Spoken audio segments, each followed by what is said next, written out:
அடியேனை அழைத்து கௌரவம் செய்து பேசுவதற்கு ஒரு வாய்ப்பு கொடுத்த கோயில் நிர்வாகத்திற்கும் ஊர் பொதுமக்களுக்கும் என் வணக்கத்தையும் நன்றியும் தெரிவித்துக் கொண்டு, குறை ஒன்றும் இல்லை என்ற தலைப்பில் உங்களோடு சேர்ந்து அடியனும் ஒரு மணி நேரம் சிந்தனை செய்யலாம் என்று நினைக்கின்றேன். குறையில்லாத மனிதர்கள் இந்த உலகத்திலே இருக்கிறார்கள் என்றால், எல்லோரிடத்திலும் இருந்து வரக்கூடிய ஒற்றை பதில், குறையில்லாத மனிதர்கள் இந்த உலகத்திலே கிடையாது. எல்லோருக்கும் குறை உண்டு.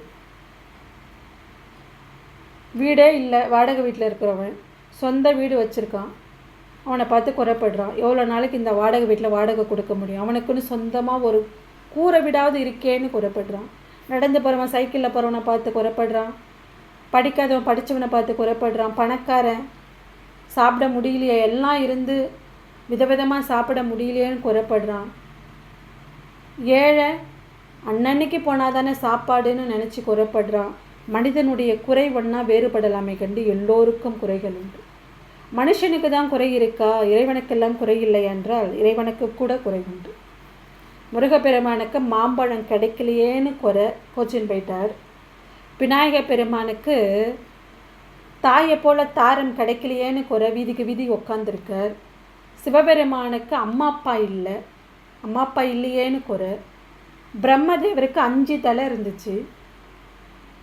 ரொம்ப ஆணவம் பிடிச்சி அலைஞ்சார். சிவபெருமான் பார்த்தாரு, படைக்கக்கூடிய தொழிலை செய்யக்கூடிய உனக்கு இவ்வளோ ஆணவம் இருக்கக்கூடாதுன்னு ஒரு தலையை கிள்ளி கீழே போட்டார். ஒரு தலையை கிள்ளி கீழே போட்டாங்களேன்னு பிரம்மதேவருக்கு 4 முகம் தானே இருக்குது, நான்முகன். சூரியனுக்கு முன்பல் கிடையாது, சந்திரன் நாளொரு மேனியும் தேய்ந்து வளர்பவன், யமனுக்கு புழுக்கால். இப்படி இறைவனுக்கு கூட குறைகள் உண்டு. எல்லாருக்கும் குறை இருக்குமா? பெருமாளுக்கு என்னமா குறை இருக்க போகுது? மகாலட்சுமியை மார்போடு வச்சிருக்கார். அவருக்கு என்ன குறை இருக்க போகுதுன்னா, அவருடைய குறை தான் பெரிய குறை. அதை பற்றி தான் இன்றைக்கி நம்ம சிந்தனை செய்ய போகிறோம். பார்க்கடலை தேவர்களும் அசுரர்களும் கடைஞ்சாங்க. அமிர்தம் வரும், அந்த அமிர்தம் எடுத்து எல்லாரும் சாப்பிட்டா ரொம்ப நாள், ரொம்ப வருஷம், ரொம்ப காலம் நல்லா இருக்கலாம், ஆயுளோடு இருக்கலாம், ஆரோக்கியமாக இருக்கலாம்னு போய் கடைஞ்சாங்க. ஆனால் பார்க்கடலை கடைஞ்ச உடனே முதல்ல வந்தது ஆழகால விஷம். விஷம் வந்த உடனே கைரியம் மத்தியம் போட்டு பிடிச்சாங்க பாருங்கள், ஓட்டம். சிவபெருமான் கிட்ட வந்து நின்னாங்க. தேவருக்கெல்லாம் தேவன் மகாதேவன் இருக்கிறான்னு வந்து நின்ட்டாங்க. சுவாமி அந்த விஷத்தை வாங்கி தான் உண்டார். அந்த விஷத்தை வாங்கி உண்ட நேரம்தான் சனி மகா பிரதோஷம். இந்த நேரத்தில் உண்டார். 2 பேர் நெஞ்சு குழியில் விஷத்தை வச்சுருப்பாங்க. ஒன்று சிவபெருமான், இன்னொன்று கோமாதா. பசுமாடு மேய்ச்சலுக்கு கூட்டின்னு போகிறோம். எல்லா பிள்ளையும் மேய்ஞ்சிட்டு வருது. விஷத்தன்மை உள்ள பிள்ளையும் சேர்த்து தானே மேய்ஞ்சிட்டு வந்துடுது. அந்த விஷம் எப்படி பாலில் கலக்காமல் இருக்குது? அந்த விஷத்தை தன்னுடைய நெஞ்சு குழியில் தக்க வச்சுக்கும் பசுமாடு. அதனால தான் நம்ம முன்னோர்லாம் சொன்னாங்க, அமாவாசை அன்னைக்கு அகத்திக்கீரை வாங்கி பசுமாட்டுக்கு கொடுன்னாங்க. ஏன் சிறுக்கீரை கொடுக்கலாம், அரைக்கீரை கொடுக்கலாம், பருப்பு கீரை கூட கொடுக்கலாம், ஏன் அகத்திக்கீரை கொடுக்கணும்? அகத்திக்கீரைக்கு தான் விஷத்தன்மை முறிக்கக்கூடிய தன்மை உண்டு. பசுமாட்டுக்கு அகத்திக்கீரை வாங்கி கொடுறான்னா கொடுக்க மாட்டோம் நம்மெல்லாம். அதனால் அமாவாசை அன்னைக்கு பசுமாட்டுக்கு அகத்திக்கீரை வாங்கி கொடு, முன்னோர்களுடைய பாவம்லாம் தீரும்னு சொன்னால் செய்வோம்னு சொன்னாங்க. ஆனால் இன்றைக்கி யாரோ ஒரு புண்ணியமாக ஒரு பசுமாட்டுக்கு ஒரு கத்தை அகத்திக்கீரை வாங்கி கொடுத்துட்டு போயிருக்கா. அந்த பசுமாடு அந்த ரோட்டில் இருக்க மென்று தின்னுட்டுருக்கு. ஒரு அம்மா வந்து கடையில் அகத்திக்கீரை கேட்டால், கடைக்கார் சொன்னார், அம்மா 10 மணிக்கு அகத்திக்கீரை காலி ஆகிடுச்சு. நம்ம வேகமாக போனவ பார்த்தா ஒரு கத்தை கிடக்குது. பசுமாட்டுக்கு வாங்கி போட்டு போயிருக்கான். ஏதோ ஒரு மகா புண்ணியவான் தான் சொல்லணும். அந்த கத்தை இருக்குல்ல, ஒரு கட்டு, அதில் 2 எடுத்துன்னு போய் சாம்பார் வைக்கிறான்.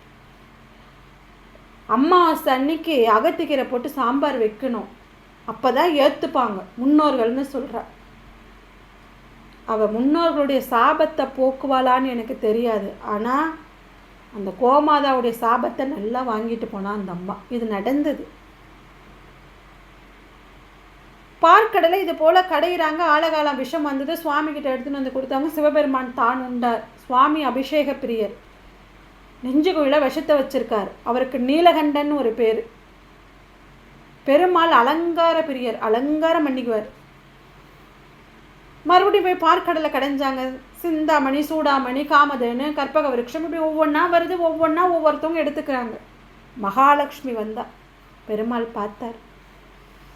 பார்த்த உடனே போய் சொன்னார், அவங்கவுங்க ஒன்று ஒன்று எடுத்துக்கிட்டீங்க, நான் ஒன்றும் சொல்லலை, இந்த அம்மாவை எனக்கு கொடுத்துருங்க, நான் எடுத்துக்கிறேன்னார். எல்லாருக்கும் சரின்னு பட்டுச்சு. பெருமாளுக்கு மகாலட்சுமியை கொடுத்துட்டாங்க. கல்யாணம் ஆயிடுச்சு. சந்தோஷம் பெருமாளுக்கு. சிவபெருமான் என்ன பண்ணார், வந்து விருந்துக்கு கூப்பிட்டார். அப்போ இன்னைக்கு இரவு விருந்துக்கு நீங்கள் 2 பேரும் கைலாயத்துக்கு வாங்கன்னு சிவபெருமான் கூப்பிட்டார். பெருமாளுடைய தங்கச்சி தானே பார்வதி. ரொம்ப சந்தோஷம் பெருமாளுக்கு, தங்கச்சி வீட்டில் விருந்து வைக்கிறாங்களே அப்படின்ட்டு. மகாலட்சுமி கிட்ட போய் சொன்னார், அம்மா தங்கச்சி வீட்டுக்கு விருந்துக்கு போனோம், கைலாயத்துக்கு இரவு உணவுக்கு போகிறோம் அப்படின்னு சொன்னோம். மகாலட்சுமி கேட்டால் எவ்வளோ நேரம் ஆகும்? என்னம்மா தங்கச்சி வீட்டுக்கு போகிறோம், 1 நாள் 2 நாள் ஆகும் அப்படின்னு. 1 நாள் 2 நாளா? என்னால் ஒரு நிமிஷத்துக்கு மேலே ஒரு வீட்டிலையோ ஒரு இடத்துலையோ இருக்க முடியாது. ஏனென்றால் அவள் செல்வம், சென்று கொண்டே இருப்பதினால் தான் அவளுக்கு செல்வம் என்று பெயர். என்னால் ஒரு நிமிஷத்துக்கு மேலே ஒரு இடத்துல இருக்க முடியாது, 2-3 நாள்லாம் என்னால் ஒரு இடத்துல இருக்க முடியாதுன்னு சொன்னான். பெருமாளுக்கு முதல் விருந்தே பிரேக் ஆனிச்சு. எப்படி இருக்கும் மனுஷனுக்கு? முதல் விருந்தே இப்படி ஆகி போச்சுன்னா எப்படி இருக்கும்? என்னால் ஒரு நிமிஷத்துக்கு மேலே ஒரு இடத்துல இருக்க முடியாதுன்னு சொல்லிட்டா. பெருமாள் பார்த்தார், என்ன முதல் விருந்தே இப்படி பிரேக் ஆயிடுச்சேன்னு. அப்படியே காலங்கள் கடந்து போகுது. இந்த அசுரகுலம் தேவர்களும் மறுபடியும் கடையிறாங்க, ஒவ்வொன்றா வெளியே வருது. பூமாதேவி வந்தா. இவர் போய் சொன்னார், அப்பா மகாலட்சுமியை கொடுத்தீங்க, அந்த அம்மா ஒரு இடத்துக்கு மேலே ஒரு நிமிஷத்துக்கு மேலே ஒரு இடத்துல இருக்க மாட்டா, இந்த அம்மாவையாவது கொடுங்க எனக்குன்னு கேட்டார். எல்லாருக்கும் சரியாக பட்டுச்சு, மனுஷன் பாதிக்கப்பட்டிருக்காருன்னுட்டு. உடனே பூமாதேவியை கொடுத்தாங்க. பூமாதேவியை மணந்து கொண்டார். மறுபடியும் சிவபெருமான் வந்தார் விருந்துக்கு கூப்பிட. மறுபடியும் பரவாயில்ல, ஒரு கல்யாணத்துக்கு 2 கல்யாணம் பண்ணால் கூட நம்ம தங்கச்சி வீட்டுக்கார் வந்து நம்மளை விருந்துக்கு கூப்பிட்றாரு அப்படின்னு பெருமாளுக்கு சந்தோஷம். பூமாதேவி கிட்ட போய் சொன்னார், அம்மா விருந்துக்கு போகலாம் வாமா கைலாயத்துக்குன்னு சொன்னார். அந்த அம்மா சொன்னா, என்னால் ஒரு இடத்தை விட்டு நகர முடியாது. ஏன்னா அந்த அம்மா பூமாதேவி, நான் நகர்ந்தால் இந்த உலகமே நகரற்று போயிடும், நான் நகராமல் நின்னாதான் இந்த உலகமே இயங்கும் அப்படின்னு சொன்னான். ஒருத்தியை கட்டினார், ஒரே இடத்துல நிற்பேன்னு சொன்னான். இவதான் இப்படி சொல்கிறாளே அப்படின்னு இன்னொருத்திக்கிட்ட போனார்.